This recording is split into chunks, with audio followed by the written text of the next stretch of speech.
La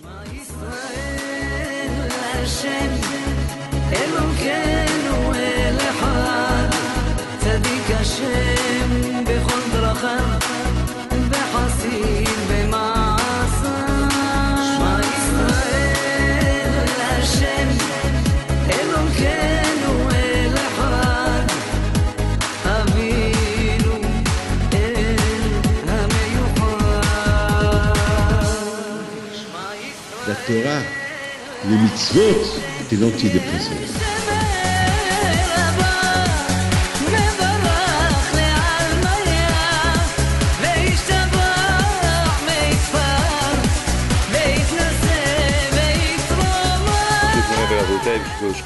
Avec votre émission, on va être un peu mékif, un peu tout.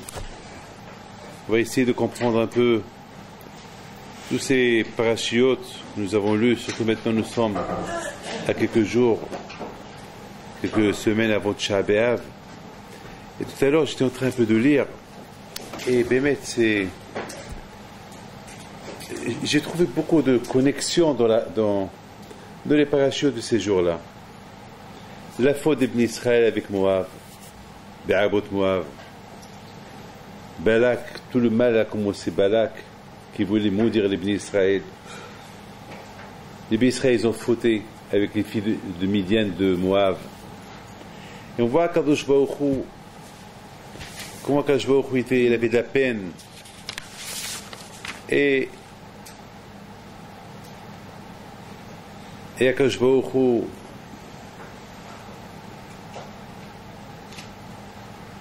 imaginez-vous des tzadikim. Ici, on ne parle pas des juifs normaux, des normaux, des tzadikim, comme Zimri, qui était un grand tzadik, Zimri, qui faute avec une goya. Et quand il vient chez Moshe Rabbeinu, et il dit à Moshe Rabbeinu, cette fille-là, elle est bien ou elle n'est pas bien. Imaginez-vous Moshe Rabbeinu, tout le travail qu'il a fait. Mais je ne veux pas être à sa place. Il s'est investi pendant 40 ans sur les Bnei Israël. Et il voit ça. C'est décevant.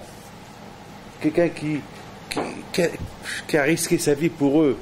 Et à la fin, il y a un gadol comme Zimri qui vient avec une femme, une goya. Et il lui dit, et celle-là, elle est permise ou pas? Et Moshe Rabbeinu lui dit, maintenant elle est interdite. Il lui dit, alors elle la tienne. Et tu pourras ta femme. Imaginez-vous, Moshe Rabbeinu, il entend ça.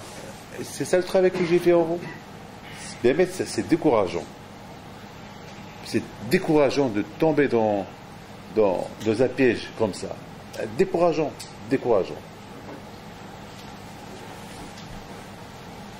Moshe Rabbeinu alav shalom, tellement qu'il était découragé, il ne savait pas quoi faire. 40 ans de travail, 40 ans, il se tue, et tous les Chaim sont morts, ils mettent une nouvelle génération, et voilà un Zimri qui vient, et il apporte une goya. Et Moshe Rabbeinu, il pleure, tout le monde pleure. Il ne savait pas quoi répondre. Alors si Moshe Rabbeinu était déçu, imaginez-vous comment il était déçu. Bon, il s'est passé ce qui s'est passé. Et voilà, maintenant on arrive à la paracha de Massaï. La Torah nous raconte tous les voyages des Juifs. Et après, je vous dirais qu'en résumé. Et voilà, Hachem parle à Moshe Rabbeinu Be'abot Moab, il lui dit, voilà, maintenant ils vont rentrer en Israël. V'orashtem, ça veut dire il faut V'gerashtem, ça veut dire il faut faire fuir tous les Knaanim d'Israël et faites attention, il ne faut pas tomber dans leur piège. Faites attention, si vous n'allez pas les jeter de là-bas, c'est eux, vous êtes tombés dans leur piège, comme dit le Rambam. Le Rambam il dit que selon nos amis, on devient. Selon les gens qu'on fréquente, on est. On fréquente des tamis des hachamim, on devient tamis des hachamim. On fréquente des gens, des voyous, on devient un voyou. Ben, mais je vous le dis, c'est la vérité. Ce proverbe qui dit, dis-moi qui tu fréquentes, je te dis qui tu es. Alors, il y a quelqu'un qui me dit, et vous, Rabbi David, vous fréquentez des gens bien? Et je lui dis, oui et non. Oui et non. Et heureusement qu'il y a Rabbi Meir qui nous a appris cette phrase-là. On prend le bien. Comme il a dit Rabbi Meir, il lui dit, mais comment tu étudies la Torah chez Aher, chez ton Rav qui est Racha? Il a dit, je prends le péril, je jette la clipa, je prends le bien et je jette la peau. Il faut savoir que malheureusement, nous aussi on ne fréquente pas des gens bien. Vous savez, hier, la journée que j'ai eue hier, c'est l'une des plus graves journées de ma vie. Hier, c'était la journée la plus catastrophique hier. Les problèmes que j'ai entendus hier. Mais quel problème? C'est pas d'argent, pas de maladie. Les problèmes d'adultère, les problèmes des gens qui mangent du tarif, du poisson dans la rue, des problèmes spirituels, les gens qui sont tombés, les gens, l'argent les a rendus fous. Vous croyez que nous on n'est pas fous? Vous croyez que nous aussi on n'est pas tentés parfois lorsqu'on entend tous ces chiffres-là? On se dit, on a de la peine. On regarde ces gens comment ils gagnent de l'argent facilement. Et on se tue pour avoir $10 000, 10 000 euros pour payer. On se tue et eux, ils récoltent. Et au départ, ça décourage. À la fin, on s'encourage. On dit, finalement, qu'est-ce qu'on va faire avec? Voilà, Hania. Voilà, je vais de recevoir maintenant un fax. Un monsieur qui va se marier dans quelques semaines. Il veut que j'assiste à son mariage. Qu'est-ce qu'il a dit qu'il veut m'envoyer? Quoi? Qu'est-ce qu'il a dit? Il a dit qu'il m'envoie un avion privé. Et je quitte quand je veux. Je pars quand je veux. Et toute hashgaha que je veux. Et ce que je veux. Les gens. Moi, il m'a dit, je veux que tu viennes avec toute ta famille. Et c'est à Capri, en Italie. Et il y a un bateau privé. Et un avion privé. Et tout privé. Est-ce que c'est ça le écart? Mais mettons entre vous et moi, c'est qui l'homme le plus heureux, moi ou lui? C'est moi le plus heureux. Mais mon schéma, je n'ai pas tenté à tout ça. Bidon tout ça. 1 heure de Korat Rouah dans l'autre monde, 1000 fois mieux que tout ce monde, même si je suis dans le monde entier en 1 milliard d'années, avec tout le monde entier, ça ne vaut même pas 1 heure de Korat Rouah dans l'autre monde. Il ne faut pas qu'on ait testé, il ne faut pas qu'on tombe dans le piège de ce Olam. Faites attention. Regardez la fin de Bil'am, regardez la fin de Korah, regardez la fin de tous ceux qui ont cherché le bonheur d'1 heure de ce monde-là, ils ont tout perdu à la fin. Tout ça, ouais, c'est bidon tout ça. Donc, Aboudaï, quelque part, Kadosh Baruch Hu, il dit au Bnei Israël, faites attention. Il les met en garde. Et finalement, Aboudaï, Kadosh Baruch Hu, il dit, faites attention. C'est vrai, vous allez rentrer en Israël, et vous allez trouver là-bas les Knaanim. Ils avaient tout, ils avaient du tout. Faites attention. Il faut les jeter là-bas, ne tombez pas dans leurs pièges, c'est très grave. Et finalement, Rabotai, vers la paracha de Masaï, c'est écrit El mitzvot mishpat mashitseva Hashem biad Moshe et Moshe el bnei Israël be'arbot Moav al yad Nireh. Encore Moshe Rabbeinu, il explique toute la Torah au bnei Israël, là-bas, à Arbot Moav, là où ils ont fauté. Là où il y a eu tout le drame, là où il y a eu toutes les catastrophes qui pouvaient arriver, là-bas. Et là-bas, Moshe Rabbeinu, il est mort. À Arbot Moab. Et là-bas aussi, Moul Bet Peor. Peor, c'est ce Peor-là qui a fait fauter les bénis d'Israël avec les Goyot. C'est là-bas, tout là-bas. Et Rabotai, vers la fin, qu'est-ce que vous voyez à la fin? Etc. Encore où il leur parle. Moshe Rabbeinu, il explique, Rachid dit, il leur explique en 70 langues. En 70 langues.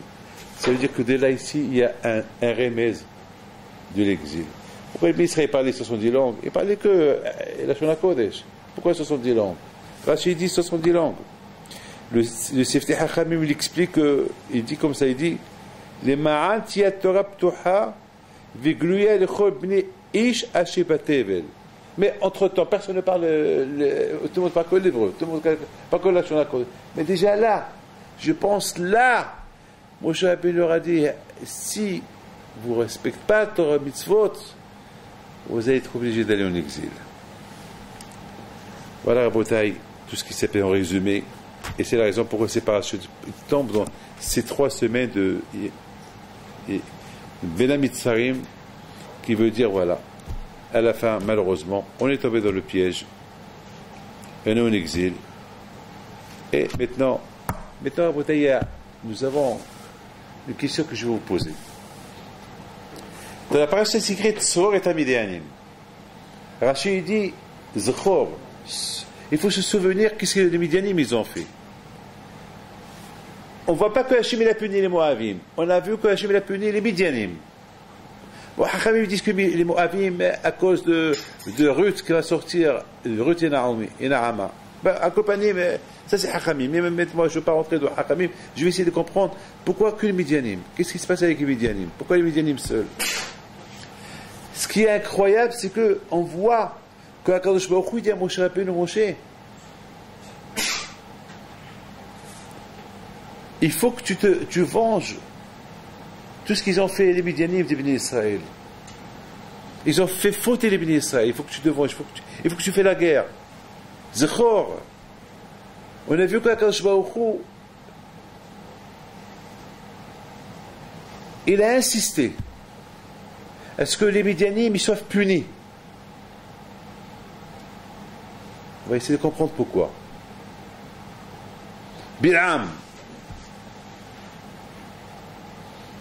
Pourquoi? Qu'est-ce qui a pris à Bilam d'être comme ça anti-Am Israël? Pourquoi? Qu'est-ce qu'on lui a fait? Qu'est-ce que tu veux, Bilam? Toi, Bilam, c'est un prophète. Un prophète comme Bilam, calme-toi, tu sais bien que le monde tient sur la Torah. Qu'est-ce que tu veux faire? Tu es en train de donner des mauvais conseils à Balak pour que les Juifs ils font des fautes, après ils vont être punis. Pourquoi tout cela? Vous savez, Rabotai, Be'ezat Hashem, vous allez vous poser une question ce Shabbat là. Et si ça ne vous dérange pas, essayez de la poser à vos enfants. Posez-leur cette question que je vais vous poser. Dans la paracha de Pinhas, vous avez tous vu que Hachem dit à Moshe Rabbeinu de compter les bénis d'Israël. Écoutez bien.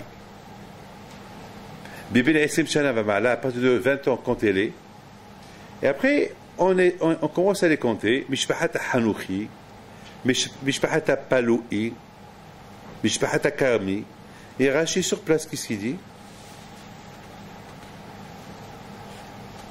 Il dit Rashi, il y a un He et un Yud. Dans chaque famille, nom de famille, il y a un He et un Yud. Hapaloui, il y a un He dans c'est Palo. Il y a un He au début et un Yud à la fin. Hetzron, alors la famille Hetzron, on va les appeler Hetzroni. Ha-Hetzroni. He au départ, Yud à la fin. N'importe quelle famille, on va prendre une famille, Ha-Hifri, il y a un He au début, un Yud à la fin. Alors Rashi dit quoi? Rashi dit que au Mont Aram, les Goïm, ils disaient c'est pas possible que les Égyptiens, ils ont rien fait à vos femmes. Si les Égyptiens, ils ont pris votre argent, comment ils n'ont pas pris vos femmes? C'est logique. Oui ou pas? C'est logique. Attends, les Juifs, ils étaient esclaves en Égypte. Puis les Juifs, ils étaient esclaves en Égypte. Ils étaient mashbibet abadim, ils étaient esclaves. Donc, c'est automatiquement, c'est vadaï, c'est. Ici, ils ont pris, ici, ils ont maîtrisé les hommes, vadaï, ils vont maîtriser les femmes. Alors, Rashi, il dit. לפיכך הטיל הקדוש ברוך הוא שמו עליהם ה' מצד זה וי' מצד זה, לומר מעיד אני עליהם שהם בני אבותיהם וזהו שמפורש על ידי שבטייה עדות לישראל. השם הזה מעיד עליהם לשבטיהם, לפיכך בכולם כתב החנוכי הפלואי. C'est extraordinaire. Ça veut dire que Hachem il témoigne que l'âme Israël ils sont émettent, que les femmes juives ils n'ont pas été avec des goyim, que les femmes juives, Hakadosh Baruch Hu, He Yud, Yud Ke, le nom d'Hachem, dans chaque famille il y a le nom d'Hachem, il entoure la famille, cette famille-là ils sont propres, ils n'ont pas été avec aucun Égyptien, les femmes n'ont pas été maîtrisées par l'Égyptien, Hachem, moi Hachem, Yud Ke, je confirme que les... Je vous pose une question. Si maintenant, admettons, vous êtes juif, moi je suis papa, moi, admettons. Et par exemple, vous me dites ce que Rashi dit. Et moi, je vais vous dire, non, je m'appelle Hapalhi. Yahé. Vous allez me croire? Non. Ah, c'est quoi ça? C'est quoi ça? Hachem, il dit, je confie moi. Mais attends, mais les gars, ils ne croient pas en toi. C'est bien si on a affaire avec des gens qui croient en Dieu, en Hachem. On va leur dire, si les goïms ils vont commencer à avoir des arguments, qu'on a fait des avérotes, que nos femmes, ils sont pas propres, on va leur prouver, vous savez. Mais la Torah, il dit que je m'appelle Hapaloi. Je me dis Hitzroni. Il y a Hachem qui confirme. Hachem qui confirme. C'est bien s'ils croient en Hachem, mais ils ne croient pas en Hachem. Alors, je vous pose une autre question plus grave. Pourquoi le Yud Ke, il n'a pas été mentionné chaque fois qu'on a fait calculer les Am Israël? Pourquoi avec maintenant? Pourquoi avec maintenant? Pourquoi pas avant? Déjà dans Parashat Bamidbar, la Torah, elle calcule chaque famille. On a calculé comme des juifs il y avait dans chaque chevet. Alors là-bas, on va calculer chaque famille. Et on va écrire là-bas le He au départ, Yuda. Pourquoi maintenant dans Parashat Pinhas? C'est comme 40 ans plus tard. 40 ans plus tard, quand je vois où il confirme. Il dit, hey, Yudke. Moi, Hachem, je confirme que les bénis Israël, ils sont honnêtes, ils n'ont pas été avec des goyim, c'est un éhou, c'est une nation, mamash, ils ont une descendance directement d'Abraham, Isaac et Jacob, n'ont pas été mélangés. Pourquoi on n'a pas dit ça avant? Pourquoi on n'a pas dit ça 38 ans avant? Pourquoi maintenant? 38 ans plus tard.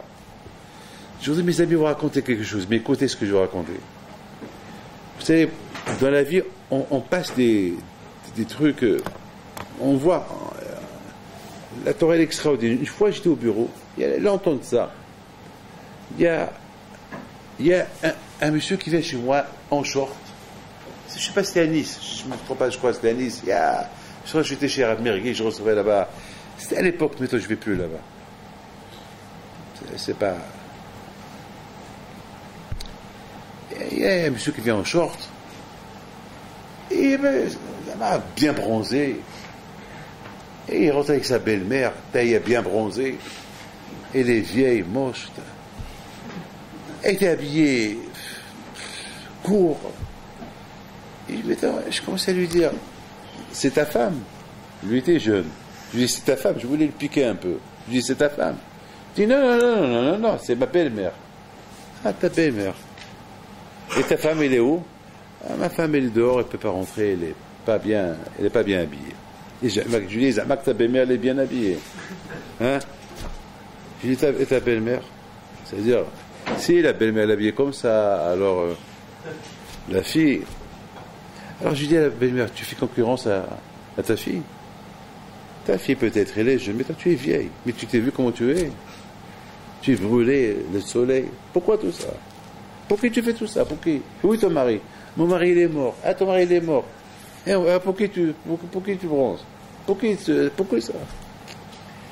À la fin, le monsieur il me dit, bon, ça se me dit, vous connaissez? Je lui dis, et si je te connais, tu crois que je veux dire que je te connais? Là, j'ai oublié comment, la façon dont tu es habillé, je sais même pas qui tu es. Il me dit, vous savez que on a étudié ensemble à la Yeshiva, à Fublen. Il m'a dit son nom.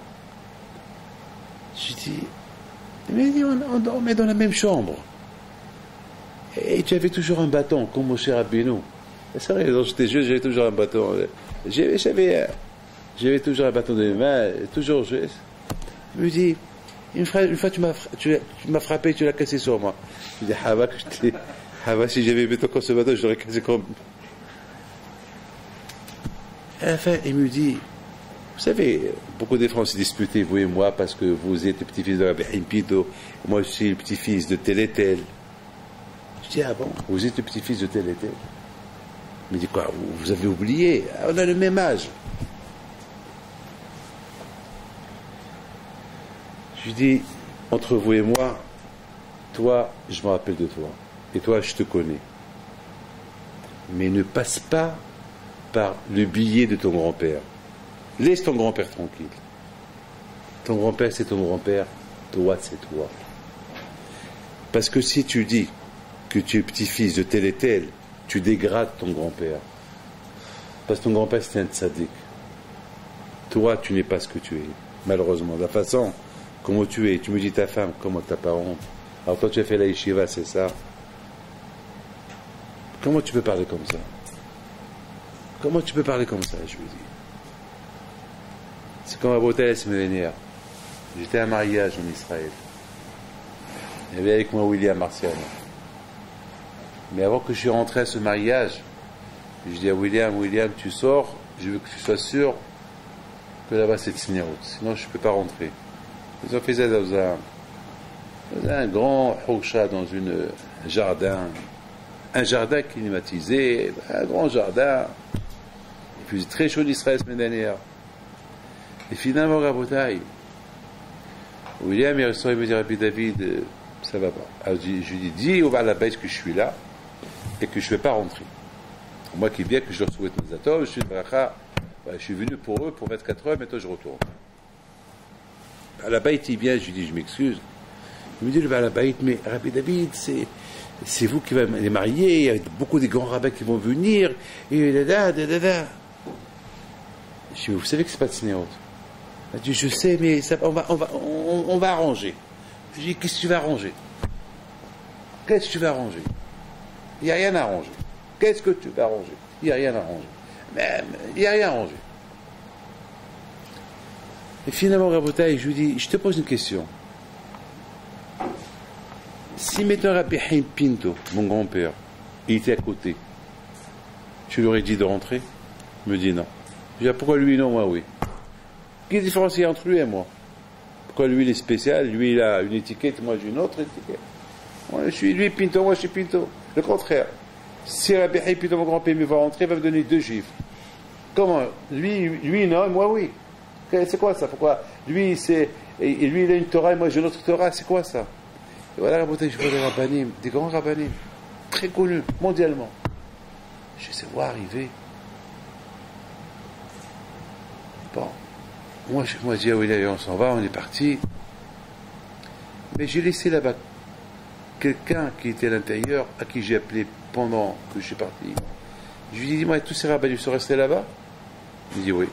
Et là-bas commençait, Rabbi David, catastrophe. Ça c'est pas Yehouz. Je m'excuse. Aujourd'hui ces rabbinim là, je les ai enlevés de mon calepin. Je les ai enlevés de leur nom. J'ai barré leur nom. Jamais leur nom. Je ne vais même pas les voir. C'est pas comment. Moi je rentre pas. Moi je suis pas tenté par l'argent. J'aurais pu faire de l'argent ce soir là-bas. Et eux ils rentrent. C'est quoi ça?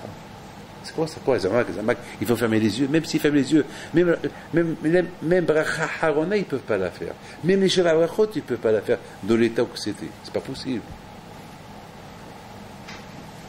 Alors vous écoutez bien. Los Am Israël, ils suivent Torah et Mitzvot. Los Am Israël, ils suivent Torah et Mitzvot. Aucune nation et va faire une vie, et ils vont compliquer la vie d'un juif. Ils vont accepter.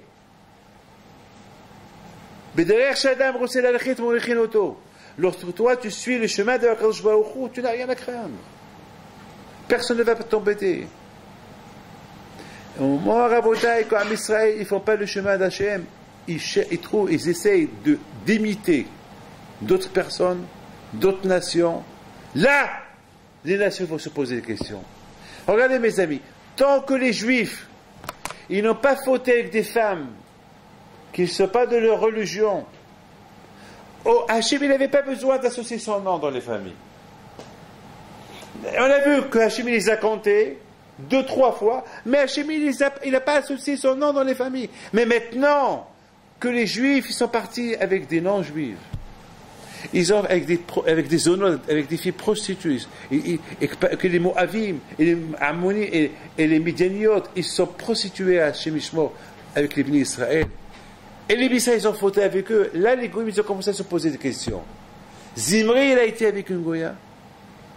24 000 juifs sont partis avec des Goyotes. Ne me dites pas que, puisqu'ils sont partis avec des Goyotes, qui me dit que vos femmes ne sont pas parties avec des Goyim en Égypte? C'est un bon argument. C'est un argument qu'il est régionné, c'est un argument qu'il est logique. Maintenant, l'argument, il se pose. C'est maintenant que la question, il se pose. Avant, la question ne s'est pas posée, parce que jamais on a vu les Bnei Israël qui sont partis avec des Moabiotes, des Ammoniotes, des Midianiotes. Ils ne savaient pas, c'était loin de là. Maintenant qu'ils ont fait la Avera, cette tzadikim, comme Zimri, Zimri c'était un des gdoléadors, Zimri. Zimri c'était un grand tzadik, Zimri. Maintenant que Zimri il a fait ce qu'il a fait, il a entraîné d'autres juifs à faire ce qu'ils ont fait, là, ça pose une question. Là, Bémet, Am Israël, ils ont besoin que Hachem, il encadre chaque famille avec le He et le Yud, Yud-Ke. Hachem, il encadre chaque famille. Alors vous allez me poser des questions. Et si on dit cet argument, oui, les goyim vont l'accepter. Si on est dans le chemin d'Hachem, les goyim vont accepter notre argument. Ils vont accepter les raisonnements qu'on va leur donner. Mais, si on ne suit pas le chemin d'Hachem, l'argument ne va pas être accepté. On va vous dire, comme par exemple, je ne veux pas dire de non. Je ne veux pas dire de non. Il y a quelqu'un qui m'a posé une question. Il dit, Rabbi David, dans la paracha de Bereshit, c'est écrit que HaKadosh Baruch Hu, il a commencé par Bereshit que si jamais comme Rabbi Yitzhak, il pose une question. Pourquoi la Torah ne commence pas par les mitzvot? L'essentiel de la Torah, c'est les mitzvot. Pourquoi on commence par la création du monde? Qu'on commence par les mitzvot que Hachem nous a donnés. Et Rachid donne une belle réponse. Rachid dit quoi? Rachid dit que si demain on nous pose une question, vous êtes des voleurs, vous avez volé la terre de Eretz Canaan. Et nous on va dire, non, on n'a rien volé. Hachem il a créé le monde, et Hachem après il a donné au monde à qui il veut. Il a donné à monsieur, il a donné à monsieur, il a donné à monsieur, et après qu'il s'est fait Hachem, il a pris, il a donné à l'autre, voilà. Hachem il fait ça. Alors la question elle est grande. Imaginez maintenant qu'on vient poser cette question. Et on va lui dire, qu'est-ce que vous faites là en Israël? On va lui dire, Hachem nous l'a donné. Mais attends, mais il ne faut pas accepter nos arguments. Notre argument à nous, il est bidon. On va lui dire, on va leur rapporter la Bereshit, et on va leur rapporter le Rashi. Qu'est-ce que Rashi dit? Rashi dit que Hachem, il a créé le monde, il a donné la terre à tel, et il a repris, après il nous l'a donné à nous. Vous croyez qu'ils vont me croire? Mais ils vont prendre mon livre et ils vont le jeter sur moi. Ils vont dire, toi et ton livre. Que tu m'apportes, apporte-moi une réponse concrète. Une nappe, je ne sais pas, c'est quoi, quelle réponse tu me donnes? Tu m'apportes une réponse de la Torah dont je ne crois pas. Comme ça, ils vont me dire les non-juifs. Et des j'y vais à l'ONU. À l'ONU, tout le monde va me dire, hé, rendez Israël. Israël n'est pas un cerveau. Et moi, je vais leur apporter Rachid. Mais Rachid, je vais dire, voilà, qu'est-ce que Rachid dit? Mais ils vont se moquer de moi. La beauté série, ils vont se moquer de nous. D'ailleurs, c'est ce qui se passe aujourd'hui. Aujourd'hui, tout le monde se moque de nous. Ils veulent qu'on sorte de Israël, et Israël ne nous appartient pas, et voilà. Mais si on suit le chemin d'Hachem, on va leur montrer Rashi, ils vont l'accepter. Ouais. On va leur montrer ce Rashi qui dit que Hachem il a créé le monde, il a donné à qui il veut, après il a donné au Bnei Israël, il a donné à Abraham, ils vont l'accepter. De là, Raboté, vous voyez que Am Israël, lorsqu'il suit le chemin d'Hachem, il n'y a pas d'argument contre eux. Tout le monde va accepter. On va accepter. Au Hachem, vous savez, j'ai entendu, c'est un rave, je me rappelle, un rave, qu'il y a ici un maire, que chaque fois ce rave, il lui dit quelque chose, il le fait, le maire. Toujours avec ce maire-là, il est gentil avec lui, et toujours. Une fois, ce rave, il m'a dit que c'est Hasdé Hachem. Tout ce que je lui demande, une faveur, il le fait. Je dis, bon, mon fils, c'est pas Hasdé Hachem, c'est parce que vous faites les choses selon la Torah. Lorsque vous faites les choses selon la Torah, quand je comprends, il fait que tes paroles sont acceptées. Tes paroles sont écoutées. Mais si, et c'est la vraie, c'est le Hémet. Lorsqu'on est lorsqu'on suit le chemin d'Hachem, les paroles à nous, elles sont acceptées. Les choses, elles sont acceptées. Maintenant, Rabotai, vous comprenez très bien quelle est la raison pourquoi HaKadosh Baruch Hu, il déclare une guerre à Midian. Il déclare une guerre à Midian. Quelle est la raison pourquoi Hachem déclare une guerre à Midian? Seror est à Midianim. Rappelez-vous qu'ils ont fait Midianim. Parce que les Midianim, malheureusement, on voit que Hachem déclare la guerre qu'aux Midianim, pas aux Moavim, pas les gens de Moab, les gens de Midian.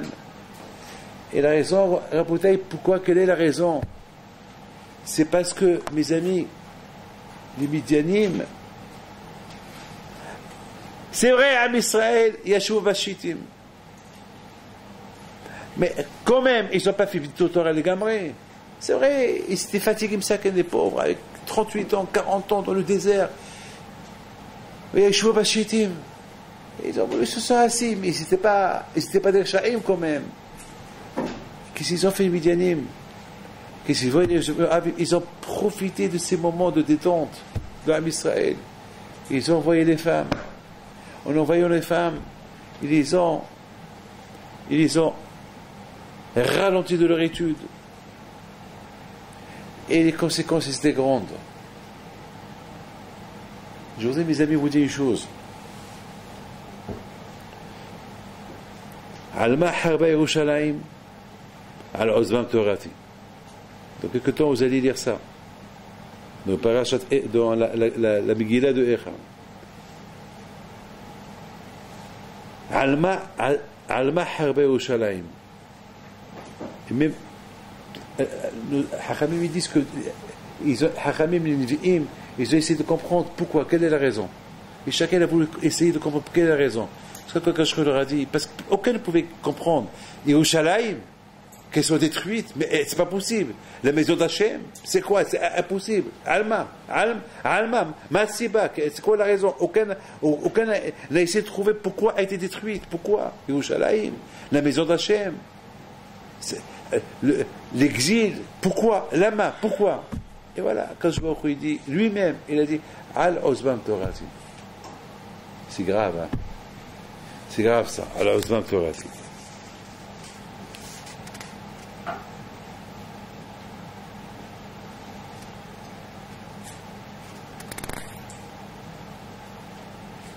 C'est Satan, il est fort. Ozev, c'est du verbe. Ozev. Azafti, j'ai quitté la Torah. Vous vous imaginez c'est quoi quitter la Torah?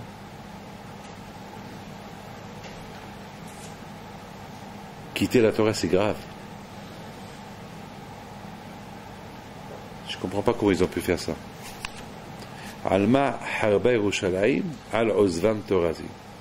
Des juifs. Mais un juif, il sait qu'il ne peut pas vivre sans la Torah. C'est quoi Ozvan? C'est quoi quitter? Sur chacun selon ses moyens.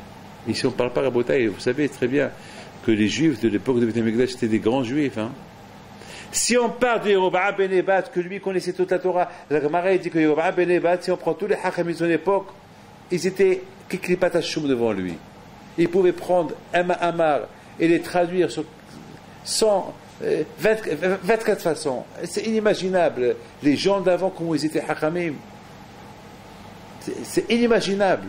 On ne peut même pas imaginer le kouah de la Torah qu'ils avaient, comment ils ont compris la Torah à l'époque. C'est inimaginable. Mais malgré tout, Rabotai, on voit Ozbam, c'est-à-dire que c'est la Torah, et c'est Hakadosh Baruch Hu, il dit Azvu, c'est Azvu Mekor Haïm. C'est quoi Azv? C'est dur de dire Azvu, c'est impossible. Eh ben, selon leur grandeur, selon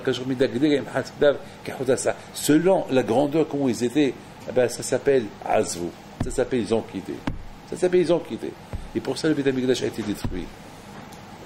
Imaginez-vous, Rabotai, Vaishvu Bashitim. Imaginez-vous ces gens-là, Vaishvu Bashitim. C'est pas possible qu'ils ont, on peut pas dire qu'ils ont Hasu Shalom, Yashvu sans pas étudier, mais selon leur grandeur, selon ce qu'ils étaient, vous savez très bien que les 24 000 qui sont morts, ils sont venus au Gilgul sur les 24 000 Talmidim de Rabbi Akiva. Alors, les 24 000 Talmidim de Rabbi Akiva, parmi eux, il y avait qui? Rabbi Shimon Bar Yochai. Alors, imaginez-vous qui étaient ces 24 000 là. Waouh. Ces 24 000 de Shevit Shimon qui sont morts, ils étaient les Talmidim de Rabbi Akiva. Et ils étaient comme, vous imaginez qui ils étaient? On ne peut même pas imaginer qui ils étaient. Alors, ce Vaishvo Vashitim, c'est pas comme que nous on comprend. Ce Vaishvo Vashitim, ça veut dire, Vaishvo l'ilmon Torah. Ils sont assis pour étudier la Torah. Mais, selon leur grandeur, c'était pas une étude comme qu'il fallait étudier. Et voilà. À cause de ça, ils sont tombés avec des femmes. Rabotai, le Tzara, il est très fort. Il est très fort. Faites le calcul. Selon la grandeur du tzaddik, qui fait une avera, pas une avera, il se relâche un peu de la Torah, le Satan, il le tape avec une avera très forte. Très très forte. Parce que cette irida du tzaddik, cette irida, elle est pétahatatrouvé. Cette irida du tzaddik, il tombe un peu, la maca, le coup qu'il reçoit, il reçoit un coup très très fort. Un coup, il va faire une avera très très forte. Mais une avera de Ishit Ish, ou une avera de Gulu Arayut, une avera d'une femme, des femmes, comme ce qui s'est passé. La Gemara dit, dans Masechet Sota, je crois que c'est Daf Dalet si je ne me trompe pas, Mishish Buga Sota Ruach, Nirshal Be Ishit Ish. C'est grave ça. Celui qui a un peu de gave à Gatsot Ruach, Nirshal, à la fin, il est Nirshal Be Ishit Ish. Nirshal, Hachem Yishmor. C'est grave ça, c'est grave ça. C'est grave. Maintenant, on comprend très bien, Rabotai, le Inyan, ce Inyan là de. Pourquoi quand je vois il veut Tsorit Amidianim, Azava Kozbi, parce qu'ils ont causé au Bnei Israël de s'arrêter d'étudier la Torah. Ils ont causé. Mais Rabotai, au fait, entre vous et moi, qui a causé? C'est eux, c'est Am Israël eux-mêmes qu'ils ont causé. C'est eux-mêmes. C'est eux-mêmes les fautifs. C'est eux, ils ont ouvert la porte, et voilà. Mais quand je vois il est très miséricorde. Quand je ne veux pas accuser les Juifs, il accuse Kozbi, Aldeba Kozbi, Batso, Aldeba, à cause d'elle. Mais au fait, elle, c'est les conséquences. Elle, c'est le produit de Bnei Israël qui se sont relâchés, ils ont ralenti de leur étude. Et c'est ça, parce qu'ils se sont relâchés un peu de l'étude de la Torah, voilà, ils sont tombés dans le piège de Kozbi et Batsour. Et ce tzaddik-là, Zimri, il a fauté. Hachem Yishmor, et 24 000 élèves, où s'ils ont fauté, ils sont tombés. C'est grave. Ici, on parle des grands tzaddikim, des grandes neshamot. Ils sont venus en Gilgoul, des 24 000 amis de Rabbi Akiva, et c'est là-bas, ils sont venus, ils ont étudié la Torah, et encore une fois, bon, à Kopanim, le Onesh à eux, c'est qu'ils sont morts de Pesach et Shavuot. Je voudrais vous dire,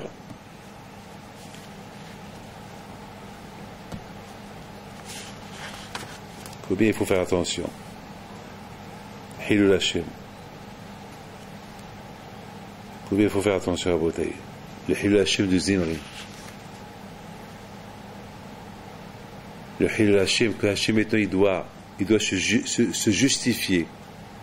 Non, vos parents n'ont pas fauté avec les Égyptiennes. Il doit se justifier. Vos parents ils n'ont pas fauté avec les Égyptiennes. À Botaï, il faut faire attention.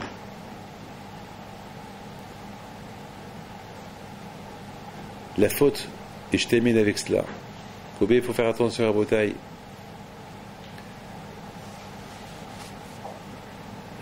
Une fois, Rabbi Shmuel Lopian Alav Shalom, c'est des choses qu'on a vues à la yeshiva. On a vu, c'est une belle yeshiva à Sunderland.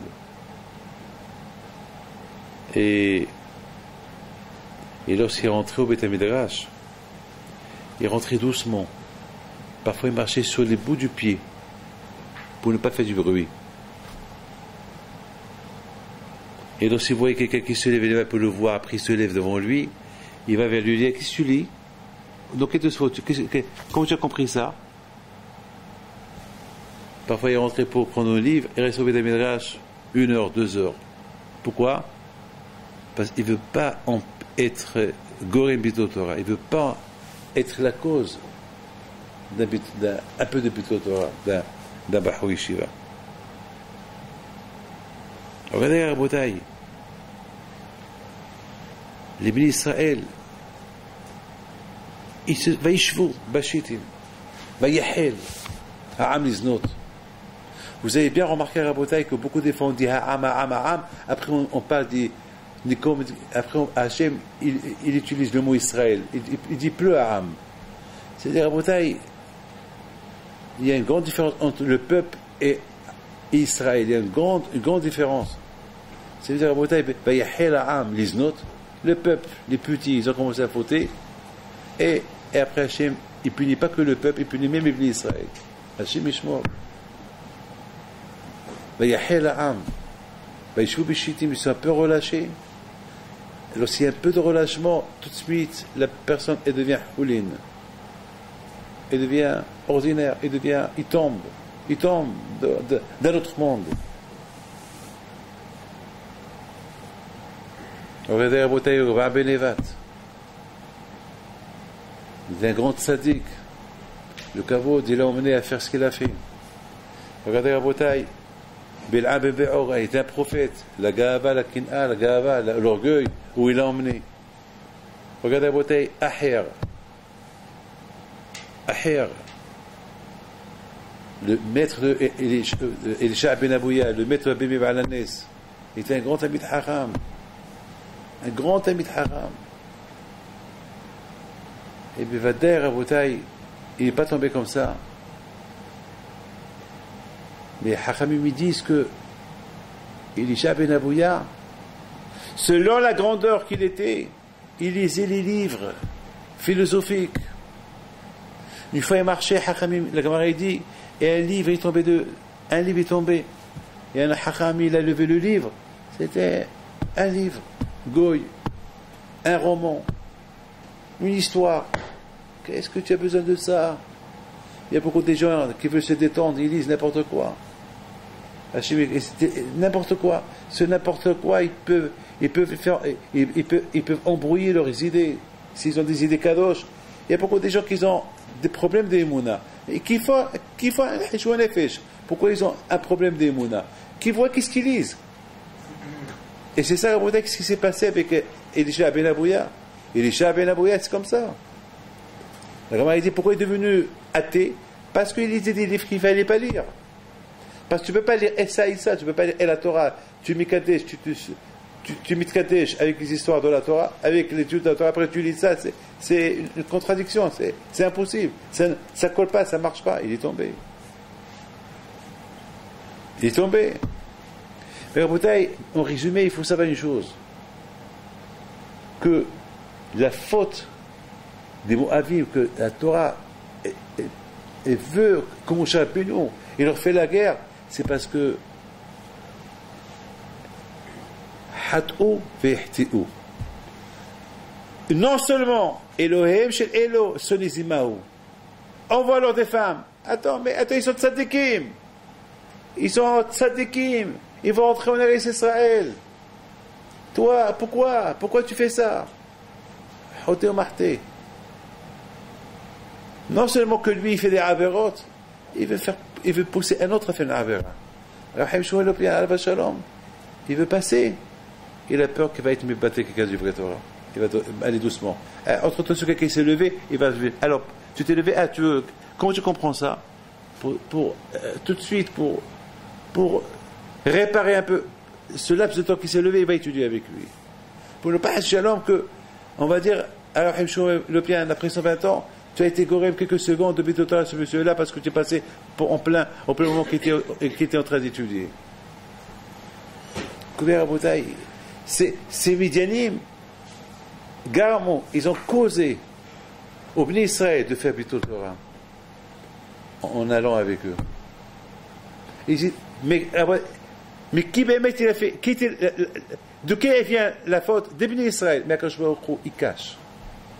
Mais Roguet, Zahim Tizko. Pendant la colère, lorsqu'il a une colère sur Am Israël, Akadosh Baruch Hu, il essaie de trouver une excuse. Al-Dva Kozbi. Akadosh Baruch Hu, il met toute la cause que des Juifs qui ont fauté à cause de Bat Kozbi, Adva Bat Kozbi, à cause d'elle. C'est elle la cause. C'est eux. C'est Midianim la cause. C'est eux. Pas Am Israël. Pas Am Israël. Voilà, Rabotai. Be'ezat Hashem. Mais tant que vous savez c'est qui, Bémet et Oivé Hashem. À tel point qu'Akadosh Baruch Hu, lui-même, Zechor, souviens-toi, n'oubliez pas, qu'est-ce qu'ils ont fait. Amalek, il a porté le doute, Zechor, Atishkah, n'oubliez pas ce qu'Amalek ils ont fait. Là, vous allez vous raconter une petite histoire que j'ai vue cette semaine. C'est pas une petite histoire, c'est quelque chose qu'on a vécu cette semaine. Lorsque j'étais à Genève, là-bas, j'ai rencontré quelqu'un. Et ce quelqu'un,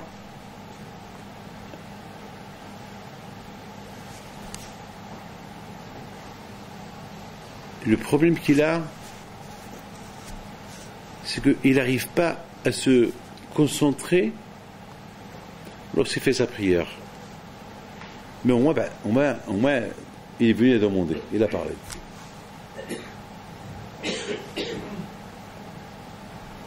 Il me dit, Baruch Hashem, tout va bien, mais j'ai bien envie de prier. Il me dit, j'essaye. C'est dur, nous-mêmes, c'est dur pour nous de se concentrer. C'est dur que moi, je donne un conseil à quelqu'un.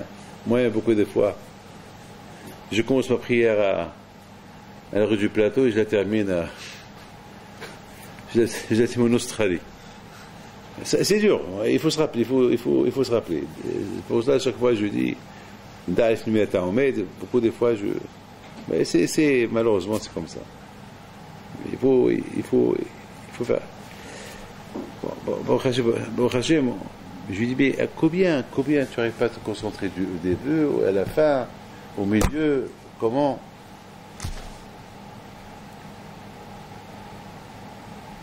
Et finalement, il me dit, Rabbi David, Bechla, depuis le départ, même lorsque je mets une tefilin, ma tête elle n'est pas dans une tefilin. Je lui dis, ce qui est très, très bien avec toi, c'est Baruch Hashem qu'au moins tu fais la prière. Il me dit oui, c'est bien. Je dis au moins tu fais la prière. Mais je te comprends. Il me dit Rabbi David, mais j'ai un grand problème parce que le Tzara, il me dit maintenant, de toute façon voilà, tu te concentres pas dans la prière. Et ce temps que tu pries, tu peux rester au lit.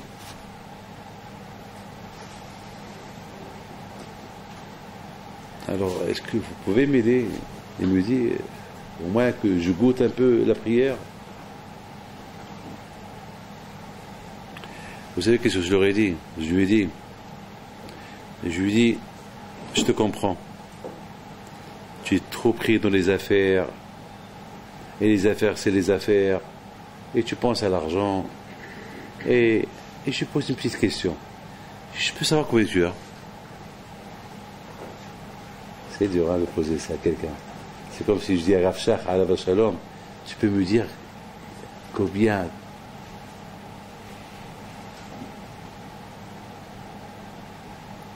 Hafetz Haim, à la Shalom, presque jamais il a fait Bito Torah. Jamais il a fait Bito Torah, Hafetz Haim. D'après ce que j'ai entendu, d'après ce que j'ai lu. Il me regarde, il me dit, vraiment, vous voulez savoir combien j'ai? Je lui dis non. Ah, mais je peux vous dire, il me dit. Je lui dis, mais entre ce que tu vas me dire maintenant et dans un quart d'heure, où tu m'as menti, ou tu ne m'as pas menti. Il me dit, pourquoi vous dites ça? Je dis, parce que toi, tu veux me dire que tu attends, mais dans un quart d'heure, tu vas rentrer dans l'ordinateur, et il se peut que tu as moins, tu as perdu de l'argent. Parce que je sais que tu travailles dans les bourses. Donc, ou tu as perdu, ou bien tu risques de me dire, tu as gagné, donc tu as menti. Je dis, c'est vrai. Je dis, alors, admettons que tu as 100 000 $, en rigolant. Admettons, on parle que tu as 100 000 $. Et tu vas me dire, j'ai 100 000 $. Et dans un quart d'heure, lorsque tu quittes mon bureau, enfin, votre bureau, vous allez rentrer dans vos ordinateurs, vous risquez de voir que vous avez fait une belle affaire, tu as gagné 50 000 $, ou je sais pas, ou le double. Ou bien peut-être tu as tout perdu. Je dis, c'est vrai. Je dis, mon fils, tu sais, dans la prière, c'est comme ça. Dans l'étude de la Torah, c'est comme ça. Il y a quelqu'un qui peut tout gagner en une minute. Tous les mitzvot qu'il a fait, il peut gagner des milliards de mitzvot en une heure. S'il fait une grande mitzvot nefesh. Ou bien tu peux tout perdre en une minute. Hashim Ishmor. Tu fais un peu d'Ashonara. Tu fais une avera, tu perds tout. La Torah, c'est les Havdil, c'est comme ça. Mais une chose, je vais te dire. Maintenant que tu me parles, tu sais que tu attends. Ne me dis pas ce que tu as, mais tu sais que tu attends. Il me dit oui. Je dis là, sur ça, il faut travailler pour avoir plus. Concentre-toi pour avoir plus. Déjà, lorsque tu rentres à la synagogue, tu sais que tu es venu pour prier. Déjà, tu as fait un effort. Déjà, tu es là. Donc, déjà, tu as fait une grande mitzvah. Alors, construis-toi sur ce moment-là que tu as commencé maintenant. Sur ça, il faut construire. Ne construis pas sur ça et fais attention. Sauf Ma'aseh, Ma'shavat Hila. Commence, comme ça qu'il faut commencer. Si à Israël, lorsqu'ils étaient à Shittim, maintenant ils ne sont pas loin de rentrer en Israël. Ça y est. C'est pendant ces secondes-là. Maintenant ils vont rentrer en Israël maintenant. Voilà, ça y est, Moshe, ils savent qu'il va manger. Moshe Rabbeinu, il va mourir, ça y est. Ils savent qu'ils vont rentrer maintenant. C'est maintenant qu'ils doivent se construire. Maintenant ils doivent. Maintenant qu'ils vont rentrer en Israël, maintenant là-bas, il y a l'ennemi qui les attend. Là-bas, il y a les Knaanim. Là-bas, il y a un monde qui n'est pas. Qu'ils n'ont pas la même hashkafa, c'est un autre monde, il y a beaucoup de Gilou Arayot, il y a Shfichut Damim, il y a l'Abod Azara, c'est un monde qui a de Toum'a, c'est un monde qui n'ont pas les mêmes convictions que. Comment vous rentrez là-bas, vous êtes en train de s'asseoir comme ça? C'est pas possible. Tout de suite ils sont tombés. C'est pas comme ça qu'on commence. Maintenant, ici on commence comme ça, c'est la fin. Et c'est la raison à la bataille que Moshe Rabbeinu Alav Shalom, avant qu'elle a commencé à leur traduire la Torah, Be'er Hetev, en 70 langues, il a commencé à faire Mishneh Torah, jusqu'à qu'il a fait la guerre contre ceux-là qui les ont empêchés de progresser davantage dans la Torah. C'est là que Moshe Rabbeinu Alav Shalom, il a commencé maintenant après cette guerre, et maintenant ça il va mourir, c'est maintenant qu'elle a commencé. Et c'est maintenant qu'il a commencé à répéter toute la Torah entière. Et alors, il a commencé à leur dire, dommage. Vous étiez dans un niveau spirituel très élevé, vous aurez pu rentrer encore avec 24 000 juifs de plus. Et vous aurez pu rentrer, à savoir, donc, de Ma'alek encore plus. Et vous êtes relâchés. Hashem Ishmor, imaginez-vous dans quel état ils étaient. C'est ça, Rabotai. Vous avez passé un an de yeshiva, un an au kollel. Vous allez partir dans les vacances. Dans quelques semaines, il faut faire attention. Qu'est-ce que vous allez voir? Il faut faire attention. Même si vous restez chez vous à la maison, il faut bien faire attention. Lorsque vous sortez dehors, c'est l'été. Arvot, Yerehu. Il faut faire très. C'est des parachutes qui nous rappellent les vacances. Les vacances, ils rappellent que c'est quoi? Vaishvu bashitim, vayachel ha'am liznot, et bnot Moab. C'est Yeshiva. Lorsqu'on s'assoit pour se détendre, Hashim Ishmo, ça peut être catastrophique. Maintenant, il faut se reposer. Il faut que ce soit un repos, qu'il est en même temps un repos, qu'il est kasher. Un repos kasher. Nous, on n'est pas au niveau de Am Israël qu'ils étaient dans le Midbar avec Moshe Rabbeinu. Eux, Hachem de leur demander de faire plus. Bon, nous, on n'a pas cette grande, on n'a pas ce niveau à eux. Nous, on est que des Bnei Adam Pshutim. On est halashim, on est loin d'être ce que eux ils étaient. Mais à Kolpan Rabotai, il faut faire attention. Ces parachutes-là, ils nous rappellent, Hachem Ishmor, il faut savoir, il faut faire beaucoup attention avec vos téléphones. Il faut faire attention avec tous les marchirim qu'il y a aujourd'hui. Il faut bien faire attention. Vous savez, Rabotai, que hier, Rabbi Diaz Saraf, un des rachikolim que nous avons là-bas, il m'a dit hier au téléphone qu'ils ont reçu des lettres de tous les gdolim, de tous les rabbanim. Je sais que cette année, il va être décisif cette année. cette année, pour ce qui se passe, on est resté aujourd'hui avec l'armée, avec tous les Bahoui Shiva.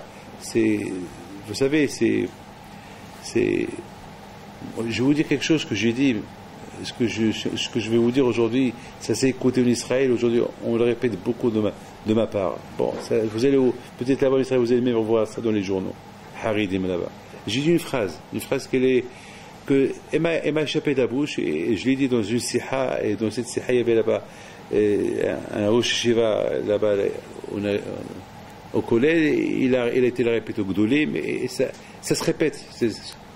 J'ai dit, il faut faire Hishvona Nefesh. Pourquoi il y a cette gzera maintenant que le Bahorim, jamais on a vu ça. Mettez ça dans la tête, que depuis l'existence de Eretz Israël, chaque fois il y a ce Hoktal qui passe, chaque fois il y a chaque gouvernement, ils vont essayer de dire au Bahoui Shiva d'aller à l'armée, mais après ça se calme. Mais on a vu que cette fois-ci, ça ne s'est pas calmé. Cette fois-ci, non seulement ça, aujourd'hui, ça ne s'est pas calmé. Vous allez voir, ça va devenir plus et plus, ça va devenir pire, et ça, vous allez voir. Rappelez-vous ce que je suis en train de vous dire. Ça va devenir de pire en pire, cette affaire-là des Bahoui Shiva qui vont aller à l'armée. Alors on va se poser, mais tout le monde se pose la question, mais pourquoi maintenant? C'est pourquoi maintenant? Parce que aujourd'hui, malheureusement, il y a beaucoup de Bahoui Shiva qui étudient la Torah, qui sont gdolim, tout ce que vous voulez. Mais ça ne marche pas. Et l'étude de la Torah avec tous ces téléphones avancés qu'il y a aujourd'hui, ça ne marche pas. C'est ça que Alma Harba Yerushalayim. Alors, Zvan Torati. Avant, c'était une Torah netto dans les yeshivot. Il n'y avait pas ce marchir dans la poche. Ce marchir dans la poche, et ça dépend quel marchir. Surtout si c'est un marchir qui n'est pas caché, qui est là-bas des choses qu'il ne faut pas avoir. Alors quand je me retrouve, attends, tu te contredis là, tu as une Gemara ouverte dans tes mains, tu as ce marchir dans tes mains, et tu rentres aux toilettes, tu vois ce que tu vois. Ça ne marche pas comme ça. Moi, je dis, c'est ça qui a causé. C'est ce Gezerah qui est venu. Quand je ne l'ai pas accepté. Donc peut-être, si le monde de la Torah comprend que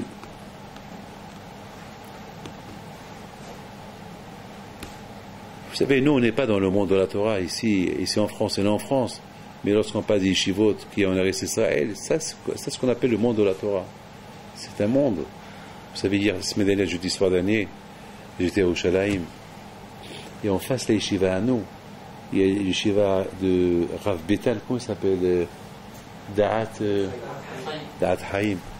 Ben, je vous dis quelque chose, à 3h du matin, j'entends des Bahorim qui étudient.